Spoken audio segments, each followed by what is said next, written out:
శీతాకాలం ప్రారంభమైన నేపథ్యంలో ప్రభుత్వం గురుకుల సంక్షేమ హాస్టళ్లకు ఇవ్వాల్సిన బెడ్షీట్లు కానీ శీతాకాలం కిట్లను ఇవ్వడంలో నిర్లక్ష్యం వహించడం వలన ప్రస్తుతం రాష్ట్ర వ్యాప్తంగా చలి తీవ్రత అనేది రోజు రోజుకు పెరుగుతూ ఉంది.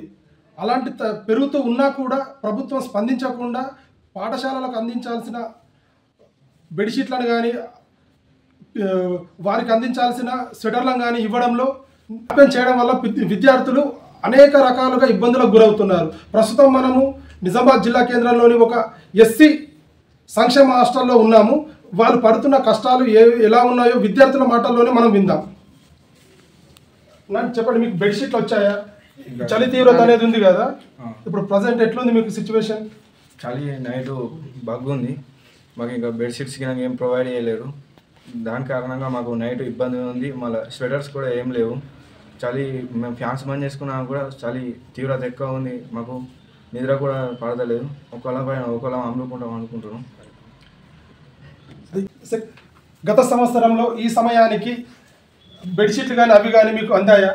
అందాయి. పోయిన సంవత్సరం వర్షాకాలం కంటే ముందు ఇచ్చారు మాకు. తర్వాత స్వెటర్స్ ఇవ్వలేరు కానీ బెడ్షీట్స్ అయితే ఇచ్చారు. మా అప్పట్లో పాత హాస్టల్ ఉంటుండే, ఆ హాస్టల్లో మాకు ఇచ్చారు. మళ్ళీ ఇక్కడ ఇప్పుడు చలి బాగా ఉంది.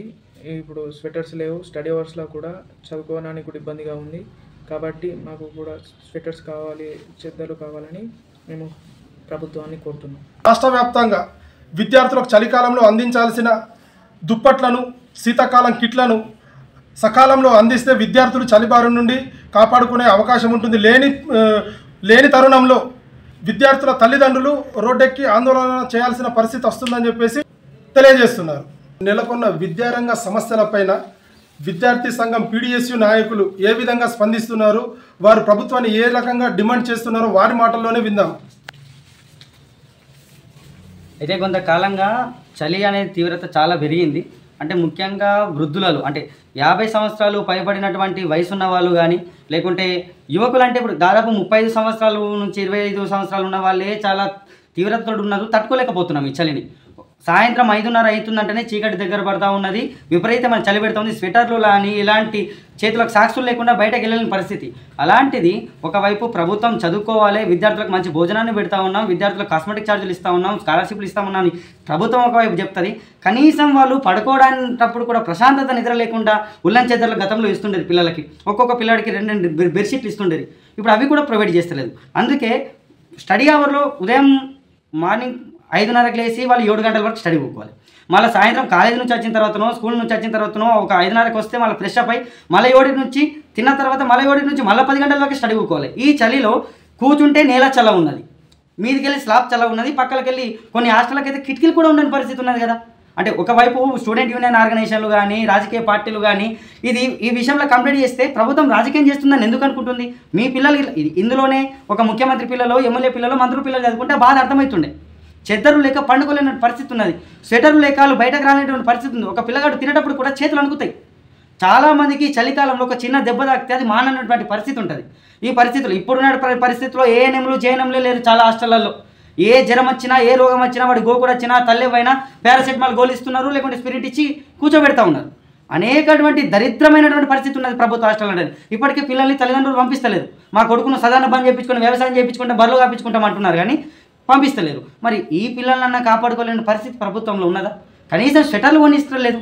కాబట్టి మేము కూడా ఇది ఒక మానవత్వ ఉదయం కూడా ఆలోచించాల్సిందే. పిల్లలు 13 సంవత్సరాల నుంచి పిల్లగాళ్ళు, అంటే దాదాపు 3rd క్లాస్ నుంచి ఇంటర్, డిగ్రీ వరకు పిల్లలు ఎవరైనా సరే 18-20 సంవత్సరాల యువకులే ఉంటారు కదా హాస్టల్లో. వాళ్ళకు కూడా సరైన వసతులు కల్పించలేని ప్రభుత్వం ఏంది?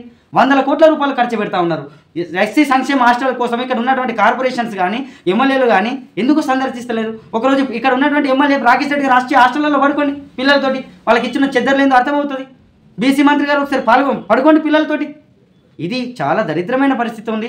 మేము అది చేసినాం, ఇది చేసినామని అంటున్నారు. సరైనటువంటి ఫ్యాన్లు లేవు, సరైనటువంటి కిటికీలు లేవు, సరైనటువంటి డోర్లు లేవు, సరైనటువంటి చెద్దర్లు లేవు. పిల్లలకు మంకీ క్యాప్స్ ఇవ్వట్లేదు, పిల్లలకు స్వెటర్లు ఇవ్వట్లేదు, పిల్లలకు స్టడీ అని చెప్పేసి కార్పొరేట్. ఇదే శీతాకాలం సందర్భించుకొని ఇప్పుడు అబ్బాయిలు అంటే ఎట్లనో కొంత అర్థం. అమ్మాయిల పరిస్థితి అయితే చాలా ఘోరం అండి. వాళ్ళకు ఒక నెల సరైన ఒక అంశం రాగానే వాళ్ళకి సరైనటువంటి శానిటైజేషన్ లేక, వాళ్ళకి సంబంధించినటువంటి బిల్లులు రాక వాళ్ళ అవస్థ వర్ణనాతీతం ఉంటుంది. అమ్మాయిలకు చెద్దరులు లేవు. ఇప్పుడు దాదాపు అక్కడ ఉన్నటువంటి సమస్యలు పరిష్కరిద్దామని చెప్పిన ఎవరికి కూడా అవకాశం లేకుండా ప్రభుత్వాలు ఒక దొంగ నాటకాలు ఆడుతూ ఉన్నాయి. ఈ గురుకుల పాఠశాలలు కళాశాలల పరిస్థితి చూస్తే వాళ్ళకి టెండర్స్ లేవు. ఇప్పటికీ 2 నెలలు అవుతున్నది, వాళ్ళకి సరైనటువంటి విధానాలు కూడా ఇస్తలేదు. అమ్మాయిలకు చిన్న వైరల్ ఫీవర్స్ వస్తేనే తట్టుకోలేని పరిస్థితి ఉంటుంది, వాళ్ళకి ఏఎన్ఎం అందుబాటులో ఉండాలి. అలాంటి వాళ్ళకు కూడా ఇప్పుడు ఇస్తలేరు. ఏ సంఘాల వాళ్ళు డిమాండ్ చేసినా వాళ్ళ తల్లిదండ్రులను కూడా పిల్లల దగ్గరికి పంపించలేని పరిస్థితి ఉన్నది. తల్లిదండ్రులు వస్తే గంటలు గంటలు బయట ఉండాలి. చెప్పండి, గతంలో మనం చూసుకున్నాం ఆర్మూర్లో కూడా, ఇప్పుడు ఈ ఆర్మూర్ నిజామాబాద్ ప్రాంతంలో ఏ గర్ల్స్ హాస్టల్ కూడా సరైనటువంటి స్పెషాలిటీస్ లేక అమ్మాయిలు చాలా ఇబ్బంది పడుతూ ఉన్నారు. చలికాలంలో పొద్దున లేసి అమ్మాయిలు కాలేజ్ పోలి స్కూల్కి పోవాలంటన్నా చల్ల వాటర్ ట్యాంకీ వాటర్ వేయాల్సిన వస్తుంది. ప్రభుత్వం కనీసం వరకు హీటర్ని కూడా ప్రొవైడ్ చేయలేని పరిస్థితిలో ఉందా? చల్ల నీళ్ళతోటి అవస్థలు పడుతూ ఉన్నారు మహిళలు. బాలబాలికలకు సంక్షేమం అన్నటువంటి ఈ మంత్రి, ఇప్పుడు ఈ తెలంగాణ కేబినెట్లో కొండ సురేఖ గారు ఉన్నారు, మంత్రి సీతక్క గారు ఉన్నారు, వీళ్ళకి ఆడపిల్లలు ఏర్పడట్లేదా? ఎంత ఇబ్బంది అవుతున్నది. తక్షణమే అమ్మాయిలకు బాలికలకు సంబంధించినటువంటి వాళ్ళకి వెంటనే ఫీజు ఇవ్వాలి, వాళ్ళకి స్వెటర్లు ప్రొవైడ్ చేయాలి, వాళ్ళకి చెద్దర్లు ప్రొవైడ్ చేయాలి. చాలామంది నేల మీదనే పడుకుంటున్నారండి ఇప్పటికి బెడ్లు లేక. అబ్బాయిల పరిస్థితి అదో విధంగా ఉంటే అమ్మాయిల పరిస్థితి అధోగతిగా ఉన్నది. తెలంగాణ ఆడబిడ్డలంతా నా బిడ్డలు అన్నటువంటి రేవంత్ రెడ్డి, నువ్వు కేసీఆర్ దొక్కకు. కేసీఆర్ చేసినటువంటి దరిద్రమైన పాలనను జయగానే ఆశిస్తున్నాం.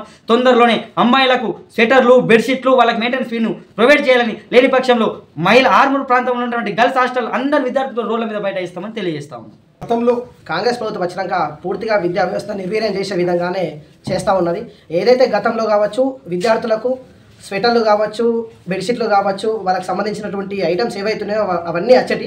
ఇప్పుడు ఈ కాంగ్రెస్ ప్రభుత్వం వచ్చినాక చిత్తశుద్ధి లేకుండా మన రేవంత్ రెడ్డి ప్రభుత్వం సోయి లేకుండా ఉన్నది. ఎందుకంటే ఇప్పటికే చలి తీవ్రత పెరుగుతూ ఉన్నది క్రమక్రమంగా రోజుకు. ఇప్పటి వరకు కూడా వీళ్ళకు చెద్దలు కావచ్చు, బెడ్షీట్లు రాకపోవడం, ఇది మరి గవర్నమెంట్ ఏం చేస్తున్నారు, ప్రభుత్వం ఏం చేస్తున్నారని మేము పీడిఎస్గా ప్రశ్నిస్తూ ఉన్నాం.